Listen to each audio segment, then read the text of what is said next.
महापुराण के माध्यम से आपने सोमनाथ भगवान शंकर के ज्योतिर्लिंग की कथा को श्रवण किया। तीर्थराज प्रयाग में बैठे हुए सौनकादि 88 ऋषि सौनक जी महाराज ने सूत जी महाराज से प्रश्न किया, महाराज ये बताओ कि आपने प्रथम ज्योतिर्लिंग की कथा को श्रवण कराया है, अब दूसरे जो ज्योतिर्लिंग हुए मल्लिकार्जुन उनके प्रादुर्भाव की कथा को श्रवण कराइए, वो कैसे प्रकट हुए। श्री सूत जी महाराज वर्णन करते हुए कहते हैं कि मल्लिकार्जुन भगवान शंकर जो है अतः परम प्रवक्ष्यामि मल्लिकार्जुन संभवम यह सत्वा भक्तिमान धीमन सर्व पापै प्रमुच्यते। मल्लिकार्जुन भगवान की कथा ऐसी है कि जो भी सच्ची श्रद्धा से श्रवण करता है, भक्ति से श्रवण करता है, वो सर्व पापै प्रमुच्यते, वो सभी पापों से छूट जाता है, सभी पाप उसके नष्ट हो जाते हैं। वर्णन करते हुए श्री सूत जी महाराज यहाँ पर बताते हैं कि जिस समय कुमार ने स्वामी कार्तिकेय जी महाराज ने तारकासुर इत्यादि राक्षसों का विनाश कर दिया, वध कर दिया, गणेश जी महाराज प्रकट हो गए। गणेश जी महाराज जब प्रथम पूज्य हो गए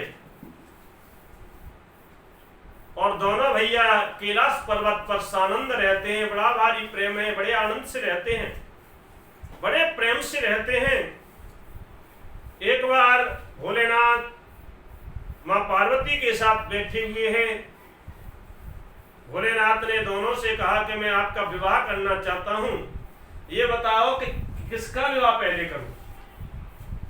उसी समय दोनों ने कहा मैं अपना विवाह पहले करूंगा। गणेश जी कहते मैं करूंगा, स्वामी कार्तिकेय जी महाराज कहते मैं करूंगा। अब भोले बाबा ने कहा विवाह तो एक का पहले होगा, अब दोनों को कैसे करते हैं। उसी समय भगवान शंकर ने कहा कि ऐसा करो कि आप दोनों जने जाओ और धरती माता की परिक्रमा करो, जो पहले परिक्रमा करके आएगा उसी के साथ विवाह पहले होगा। जो ही सुना स्वामी कार्तिकेय भगवान शंकर को प्रणाम करके पृथ्वी की परिक्रमा करने के लिए मोर पे बैठ करके चले गए। इधर गणेश जी महाराज अपने मन में सोच रहे हैं कि मेरी सवारी तो मूषक है और मूषक पर बैठ करके मैं कैसे परिक्रमा करूंगा। गणेश जी महाराज ने भोले बाबा नाथ से कहा पिताजी आप आओ, और भगवान शंकर को एक स्थान पर बिठाया, अपनी मां को पार्वती को उनके बगल में बिठाया और गणेश जी महाराज उनको नमन करते हैं, प्रणाम करते हैं।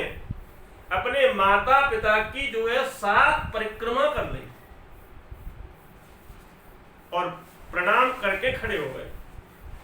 भगवान शंकर ने कहा बेटा आप परिक्रमा करने के लिए नहीं जाते। स्वामी कार्तिकेय तो चले गए। गणेश जी महाराज ने कहा पिताजी जो माता पिता की परिक्रमा करता है, एक परिक्रमा करता है, वो धरती की 7 परिक्रमा के बराबर है, और मैंने तो आपकी 7 परिक्रमा कर ली। पिताजी मैंने तो धरती की कई परिक्रमा कर ली, माता के पिता का स्थान तो बहुत ऊंचा होता है। सर्वतीर्थमयी माता सर्वदेवमय पिता मातरम पितरम तस्मात् सर्वयत्नेन पूज्यते। सभी तीर्थों के समान जो है माता का स्थान है, सभी देवताओं के समान पिता का स्थान है, इसलिए माता पिता की सेवा, माता पिता की पूजा सभी तीर्थ और सभी देवताओं के समान करनी चाहिए। हम तीर्थ यात्रा करने के लिए जा रहे हैं, चाहे धरती की परिक्रमा करके आ जाएं, घर में बैठे हुए सबसे बड़े तीर्थ, सबसे बड़े देवता माता पिता दुखी रहें, ऐसी तीर्थ यात्रा करने से कोई लाभ नहीं है। तो माता पिता की परिक्रमा की। गणेश जी कहते आप ही सभी तीर्थ हो, आप ही सभी देवता हो, आप ही जो धरती आकाश पाताल सब कुछ आप ही हो। आपके अलावा कुछ है नहीं, मैंने आपकी जो है 7 परिक्रमा की है। वास्तविक बात यह है कि माता पिता का सम्मान होना चाहिए। जो प्रातःकाल माता पिता को उठ करके प्रणाम करता है, बड़े बुजुर्गों को प्रणाम करता है, गुरुजनों को प्रणाम करता है, उसकी 4 चीजें बढ़ जाती है कि अभिवादनशीलस्य नित्यं वृद्धोपसेविनः चत्वारि तस्य वर्धन्ते आयुर्विद्या यशोवलम। जो अभिवादनशील होता है मनुष्य, प्रातः काल जो है माता पिता को, बड़ों को, गुरुजनों को प्रणाम करता है, उसकी 4 चीजें बढ़ती हैं, आयु, विद्या, यश और बल। तो हमें प्रातः काल उठ करके माता पिता को प्रणाम करना चाहिए। और भगवान राम का कर्तव्य रामचरितमानस में आता है कि प्रातः काल उठ के रघुनाथा मात पिता गुरु नावहि माथा। प्रातः काल भगवान राम खड़े होकर के माता पिता गुरुजनों के चरणों में मस्तिष्क रख करके प्रणाम करते हैं। इसलिए माता पिता का सम्मान करिए और माता पिता को प्रणाम करो। और जो सिर माता पिता के चरणों में नहीं झुकता, गुरुजनों के चरणों में नहीं झुकता, रामचरितमानस में आता है कि ते सिर कटो तुम बरि समतुला जो नवत हरि गुरु पदमूला।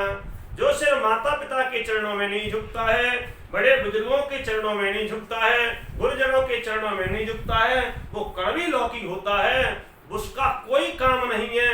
उसका तो सब कुछ निकाल करके बाबा जी केवल कमंडल निकाल बना लेते हैं, उसमें से सब कुछ नष्ट हो जाता है। इसलिए वो नष्ट होने योग्य है। इसलिए सिर तभी पवित्र होगा जब माता पिता के चरणों में झुकेगा, गुरुजनों को चरणों में झुकेगा, बड़े बुजुर्गों के चरणों में झुकेगा। आज गणेश जी महाराज माता पिता की परिक्रमा करते हैं। पिताजी, मैंने तो धरती की अनेकान परिक्रमा कर ली, क्योंकि आपकी परिक्रमा की है, माता पिता की परिक्रमा की है। आप ही सभी तीर्थ हो और आप ही सभी देवता हो और सब कुछ आप ही हो। जो ही गणेश जी महाराज ने ये कहा, पिताजी प्रसन्न हो गए और प्रसन्न होकर के गणेश जी महाराज का विवाह कर दिया। सिद्धि और बुद्धि के साथ जो है विवाह किया है और इनके पुत्र भी पैदा हो गए। पुत्र भी पैदा हो गए। तब स्वामी कार्तिकेय परिक्रमा करके आए, रास्ते में मिल गए नारद जी। नारद जी महाराज ने कहा कि आपको तो परिक्रमा करने के लिए भेज दिया और भोलेनाथ ने आपको इसीलिए परिक्रमा करने के लिए भेजा था क्योंकि आप चले जाओ और गणेश जी का विवाह कर दे। उनका प्रेम गणेश जी से अधिक है, आपसे तो वो प्रेम करते ही नहीं। देवाश्चर्यशया सर्वे सगणाहि मुदान्वितः। नारद जी महाराज ने जब कहा, अब ये बात जब सुनी तो स्वामी कार्तिकेय आए, अपने पिताजी को, माता को प्रणाम किया। पिताजी कहते हैं, बेटा परिक्रमा पूरी हो गई लेकिन ध्यान नहीं दिया। प्रणाम करके वहां से सीधे चले गए और क्रौंच पर्वत पे जाकर के रुके। माता पिता जो है पुकारते रहे, बेटा रुक जाओ, लेकिन नारद जी महाराज ने पहले ही कह दिया था कि आपसे तो प्रेम है ही नहीं। उनका प्रेम तो गणेश जी से है। उनका विवाह भी कर दिया, पुत्र भी हो गए। तब जो है माता बड़ी दुखी होती है, पार्वती दुखी होती है। पार्वती माता ने जो है भोलेनाथ से कहा, प्रभु चलो अपने पुत्र का वहीं पर जाकर के मिलकर के आते हैं। भोलेनाथ ने कई बार समझाया कि आ जाएगा समय आने पर, लेकिन जब माता की बार बार कहा, माता का प्रेम ही ऐसा होता है। तब भोलेनाथ चल दिए और भगवान शंकर जब पहुंचे, संत महात्माओं ने जाकर के बताया कि भगवान शंकर जो है पार्वती माता के सहित आ रहे हैं। तदा च गिरिजा देवी विरहम पुत्र संभवम शंभुश्च परमं दुःखं प्राप तस्मिन्ननागते। भोलेनाथ जो है आ रहे हैं, पार्वती माता आ रही हैं। जब सुना तो स्वामी कार्तिकेय कुरंच पर्वत से दूर जो है 3 कोस दूर जाकर के पहुंच गए। भगवान शंकर आए, देखा कि पुत्र नहीं है। आज भी भगवान शंकर वहां पर पूर्णिमा और अमावस्या के दिन माता पार्वती और भोलेनाथ वहां पर पहुंचते हैं और भगवान शंकर और पार्वती उसी स्थान पर जो है उस पर्वत पर ज्योतिर्लिंग के रूप में प्रकट हुए हैं। यही ज्योतिर्लिंग जो है मल्लिकार्जुन ज्योतिर्लिंग है। बोलो मल्लिकार्जुन भगवान की। तल्लिंगम य समीक्षेत स सर्वैकिल्वसैरपि मुच्यते नात्र संदेह सर्वान् कामान वाप्नुयात्। जो भी मल्लिकार्जुन भगवान शंकर की पूजा करता है उसके सभी जो है दुख दूर हो जाते हैं। धन धान्य समृद्धिश्च, धन धान्य प्राप्त हो जाता है और यहाँ पर पूर्ण ऐश्वर्य का आनंद लेता है और अंत में भगवान शंकर के दिव्य धाम रुद्रलोक को प्राप्त हो जाता है। मल्लिकार्जुन की जो है उत्पत्ति की भगवान मल्लिकार्जुन प्रकट हुए हैं। ये दिव्य कथा जो भी सच्ची श्रद्धा से श्रवण करता है उसके सभी दुख होते हैं, वो दूर हो जाते हैं। बोलो शंकर भगवान की, श्री मल्लिकार्जुन भगवान की।